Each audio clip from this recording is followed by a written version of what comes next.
오늘 하나님의 말씀은 역대하 5장의 말씀입니다. 역대하에 오늘부터 살펴보는 5장, 6장, 7장은 한마디로 성전을 봉헌하는 봉헌식입니다. 봉헌식, 하나님께 예배를 드릴 때 드려지는 그런 모습들이 오늘 기록되어 있는데, 거기 보시니까요 13절 끝에부터 14절까지 뭐라고 나오냐, 그때 여호와의 전에 구름이 가득한지라 라고 나오지요. 그리고 제사장들이 그 구름으로 말미암아 등이 섬기지 못하였으니 이는 여호와의 영광이 하늘의 하나님의 전에 가득함이었더라. 지금 무슨 이야기냐, 하나님께 예배할 때 하나님의 영광이 하나님의 전에 가득 차는 줄 믿으시기 바랍니다. 그래서 우리가 예배할 때요 꼭 기억해야 될 것은 뭐냐, 하나님의 전에 하나님의 영광이 가득하다라는 겁니다. 여러분, 한마디로 얘기해서요, 우리가 하나님께 예배를 온전히 드렸느냐 안 드렸느냐 이걸로 알 수 있어요. 하나님께 온전히 우리가 예배를 드리잖아요. 그러면 하나님의 영광이 우리 안에 가득합니다. 충만하게 됩니다. 그리고 이렇게 충만하게 될 때 하나님의 임재가 있어질 때 어떤 일들이 벌어지느냐, 오늘 본문에도 나와 있죠. 제사장들이 서지 못한대요. 그 하나님의 임재와 하나님의 영광 앞에요 감히 서 있지 못하는 거예요. 그러니까 죽어지는 겁니다. 예배는 우리가 죽어져야 한다고 얘기하죠. 제가 하나님께 예배 드리면요 하나님의 그 임재가 우리 안에 충만하게 되고, 그리고 그 가운데 우리의 모습은 온데간데 없이 죽어집니다. 그게 예배예요, 여러분. 예배. 그리고 하나님의 영광만 안에 가득 찹니다. 내가 살아있으면은 하나님의 영광이 있겠습니까? 없죠. 그렇다고 내가 하나님의 영광보다 더 클 수는 없죠, 여러분요. 네, 그런 건 아니거든요. 그래서 죽어진다는 거예요. 예배의 성패는 바로 이런 겁니다. 우리 사랑하는 성도님들, 전민교회 성도님들 예배 드려질 때 정말로 나는 죽어지고 나는 부정되고 우리 하나님의 영광만 충만한 여러분들 시간들이 소망합니다. 우리 예배, 하늘나라의 예배의 모형이다라고 얘기하는 게 있는데, 오늘 한번 성경을 찾아봤으면 좋겠습니다. 이사야서 6장입니다. 이사야서 6장 한번 찾아보시겠습니다. 이사야서 6장 1절에서부터 8절까지인데 한번 읽어봤으면 좋겠어요. 이사야서 6장 1절에서 8절까지, 1절에서 8절까지 한 절씩 교독합니다. 찾으셨죠? 제가 먼저 읽습니다. 우시야 왕이 죽던 해에 내가 본즉 주께서 높이 들린 보좌에 앉으셨는데 그의 옷자락은 성전에 가득하고 스라틀이 모시고 섰는데 각기 6날개가 있어 그 둘로는 자기의 얼굴을 가리었고 그 둘로는 자기의 발을 가리었고 그 둘로는 날며. 이사야서 6장입니다. 제가 3절 읽습니다. 서로 불러 이르되 거룩하다 거룩하다 거룩하다 만군의 여호와여 그의 영광이 온 땅에 충만하도다 하더라. 이같이 화답하는 자의 소리로 말미암아 문지방의 터가 요동하며 성전의 연미가 충만한지라. 그때 내가 말하되 화로다 나여 망하게 되었도다. 나는 입술이 부정한 사람이요 나는 입술이 부정한 백성 중에 거주하면서 만군의 여호와이신 왕을 배웠음이로다 하였더라. 그때 그 수락 중에 하나가 부젓가락으로 제단에서 집은 바 흰 숯을 손에 가지고 내게로 날아와서 그것을 내 입술에 대며 이르되 보라 이것이 내 입에 닿았으니 내 악이 제하여졌고 내 죄가 사하여졌느니라 하더라. 내가 또 주의 목소리를 들으니 주께서 이르시되 내가 누구를 보내며 누가 우리를 위하여 갈꼬 하시니 그때 내가 이르되 내가 여기 있나이다 나를 보내소서 하였더라. 아멘. 이게 예배입니다. 우리가 하나님께 예배하잖아요. 우리가 하나님을 찬양하고 예배하면요 하나님의 영광이 우리 가운데 충만하게 됩니다. 충만하게 되고 하나님의 임재가 딱 느껴질 때 우리들의 반응이 있습니다. 뭡니까? 이 이사야의 고백처럼 나는 죽었구나. 나는 이제 망하였구나. 왜? 하나님의 임재를 봤거든요. 하나님을 봤거든요. 난 이제 살 수 없다는 거예요. 왜? 하나님을 보게 되면요 내가 얼마나 더러운 사람인지가 보이거든요. 내가 얼마나 추잡한지가 보여요. 빛보다 더 강하신 주님, 말로 형용할 수 없는, 우리가 속끼리 살아갈 때요 실은 우리 시력에 한계가 있기 때문에 살아갑니다. 여러분, 만약에 우리 눈이 현미경 같다 칩시다. 그럼 여러분은요 그냥 알코올로 이렇게 맨날 붓고 다녀야 돼요. 얼마나 생기면 얼마나 더러운지 몰라요. 여러분 만약에 여러분 손에 뭐 오물 있고 화장실에 물 그것들이 묻어있다면 이거 견딜 수 있겠어요? 못 견디잖아요. 마찬가지예요 여러분. 못 봤을 뿐이지요. 보게 되면 견딜 수 없는 거죠. 하나님의 임재가 딱 임했잖아요. 우리가 예배 가운데 하나님의 임재를 경험하면 내가 얼마나 큰 죄인지를 알게 되어 있고 깨닫게 되어 있습니다. 그래서 그냥 견딜 수가 없는 거예요. 그러면서 내가 주는 게 마땅하다고 여깁니다. 그러니까 하나님의 예배를 아무리 드려도 하나님의 임재를 느껴진다고 경험하지 못하면요 이런 일들을 경험할 수가 없죠 여러분. 그리고 동시에 또 그냥 내가 죄인인 것만 경험하느냐? 아닙니다. 오늘 보면 제단 숯불이 우리 입에 닿게 되잖아요. 지금 무슨 얘기냐? 우리가 하나님의 그 보혈로 인해서 깨끗함을 또 동시에 받습니다. 그걸 알게 되는 거예요. 그러니까 예배 드리면요 이 두 가지가 일어나는 거예요. 내가 죄인임을 깨닫고 내가 예수의 보혈로 깨끗해짐을 깨닫고 그럼 동시에 세 번째 어떤 일이 일어납니까? 그러고 났더니 하나님께서 누가 나를 위해 갈 사람 없어라고 얘기했더니 하나님 어차피 나는 죽은 사람입니다. 어차피 죽어야 될 인생. 그런데 하나님께 나를 살려주셨잖아요. 그러니까 이제는 누굴 위해서 주님을 위해 살겠습니다. 나를 보내주시옵소서. 이게 당연한 결과입니다. 근데 우리는요 하나님의 임재를 경험하지 못하고 깨닫지 못하죠. 그러다 보니까 내가 죽어지기는커녕 예배를 끝나고서 내가 세상을 주님의 일을 위하여 세상을 향하여 나가려는 결단은 있을 수 없는 것은 당연한 거죠. 그냥 예배는 예배고 내 삶은 내 삶이고 뭐냐 이게 예배의 성공이 안 됐기 때문에 그래요 여러분. 우리 사랑하는 성도님들 우리가 꼭 하나님을 이렇게 예배할 수 있는 그래서 정말로 하나님의 은혜를 입고 하나님으로 매 예배 드릴 때마다 세상으로 파송받고 한 세상으로 보냄받는 우리의 삶 되시기를 주님의 이름으로 간절히 축원합니다. 오늘 또 보니까요 제사장들조차도 하나님 앞에 능히 서지 못했다고 이야기합니다. 우리 저는 이렇게 예배가요 이런 하나님의 임재가 늘 넘치는 예배가 되기를 간절히 주님의 이름으로 축원합니다. 그러면은요 어떻게 드렸길래 도대체 하나님께 이런 임재가 일어났느냐? 이런 임재가 일어난 건 성경에 그렇게 흔한 일은 아니죠. 말해요. 그랬습니다. 근데 어떻게 했기에 도대체 솔로몬이 어떻게 예배를 드렸기에 또한 우리는 어떻게 예배를 드릴 때에 이런 하나님의 임재가 일어나느냐 그것이 중요하겠죠. 그 방법 알아야죠. 우리 솔로몬의 모습을 통해서 우리가 교훈을 얻기 원하는데 거기 보시면은 13절에 이렇게 나오죠. 끝부분에 그때 여호와의 전에 구름이 가득한지라 라고 하는데 그때가 언제냐는 거예요. 그때 찬송할 때 맞습니다. 찬송할 때.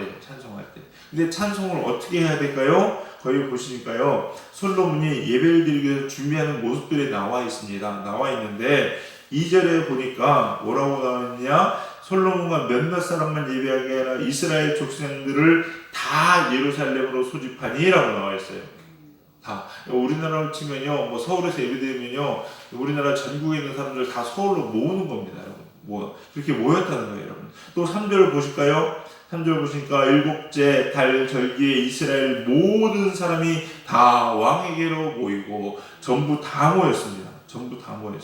또 6절에도 보니까요 솔로몬 왕과 그 앞에 모인 모든 이스라엘 회중이 전부 다 모였습니다. 지금 무슨 얘기냐? 모든 사람들이 다 왔다는 거예요.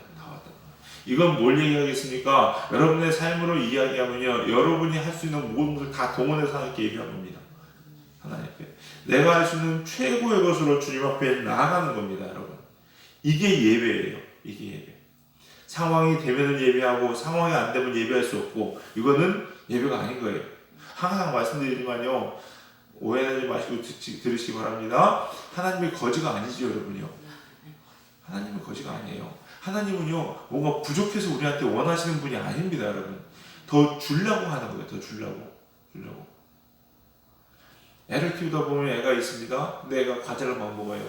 근데 가끔요 이런 장난을 야 아빠 나한테 줘 라고 이야기합니다. 그러면 줍니다. 주면 어때요? 받아 먹으면요 난 받아 먹어서 맛있다 이거예요? 아니죠. 그거 여러분 저 과자 별로 좋아하지도 않거든요. 먹으면 어떻습니까? 먹고 원하는 이유가 뭐냐면요 먹으면 딱 그 모습을 보면서 얘는요 먹는 순간 얘는 더 줘도 되겠구나, 더 줘도 상관없구나, 그리고 실제로 더 주기 원합니다 여러분. 근데 싫어 욕심대로 이 자식 이러면 안 되는데 이런 생각을 갖는 거예요. 또 주는데도 보세요 여러분. 먹다가 바닥에 흘렸어요. 떨어졌어요. 버려야 될 거 있는데 아빠 이거 먹으라고 주면은요 야 네가 먹지 그거 아빠한테 줘? 하면서 기분 나쁘겠죠 여러분요. 하나님도 마찬가지예요. 우리가 하다 남은 거 시간이 남아서 예배드리고 뭐가 돼서 예배드리고, 그럼 하나님께서는 야, 너 어차피 그 시간에 할 거 없어 하는 거잖아, 이런 생각이 안 들겠냐는 거예요, 여러분. 우리가요, 하나님의 전부를 드릴 수 있고 최선을 드릴 수 있어야 됩니다, 여러분. 또 보십시오, 여러분. 거의 11절 한번 보실까요? 11절 읽겠습니다. 11절 같이 읽겠습니다. 시작. 이때는 제사장들이 그 관열대로 하지 아니하고 스스로 정결하게 하고 성소에 있다가 나오매. 아멘. 자, 보시면요, 이때는 제사장들이 그 반열대로 하지 아니하고, 이게 뭐냐? 제사장들도요, 지위가 있고 직분이 있습니다. 그래서 예배 드릴 때는요, 순서대로 그 맡은 사람들이 착착착착 와야 돼요. 이게 일종의 서열이기도 하고 어떻게 룰이기도 합니다. 근데 오늘 뭐라 나오냐? 반열대로 하지 않았대요. 왜 하는지 아십니까? 뭐냐면요, 너무나 크고 성대하기 때문에 이 순서대로 할 수가 없는 거예요. 예를 들어 이런 겁니다, 여러분. 성만찬을 한다 칩시다.